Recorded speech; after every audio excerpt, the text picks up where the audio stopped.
Much. The founder and curator of the Maine Military Museum in South Portland has died. Lee Humiston was 86 years old. His family says he died yesterday. Humiston spent decades preserving military history and honoring those who served. As Connor Clement reports, his legacy lives on through the stories he worked so hard to tell. The goal of the museum is not just to display artifacts.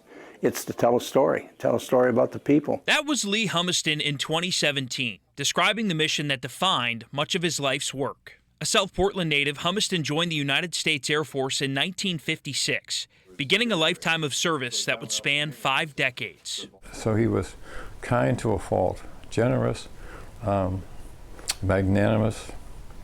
I can't think of a single phrase that would detract. But it was his passion for preserving history, especially the stories of prisoners of war, that became his lasting legacy. This hall of memory is what it is. It's like opening up a wonderful novel. Humiston built one of the largest POW-related collections in the entire world, eventually founding the Maine Military Museum and Learning Center to share it with the public. He made it his mission to ensure those stories were never forgotten. This is a real place. It's about real history and real people, and it's about 90% Maine. Friends and colleagues say that passion was something you could feel the moment you walked through the doors. Humiston was a constant presence at the museum, welcoming visitors, hosting community groups, and personally guiding people through the stories behind each artifact. His name was Gerald Googans, and he was killed in World War II. He was killed 7 days before he turned 19, and we have documentation. He wrote this letter to his father 7 hours before he died. His thing was,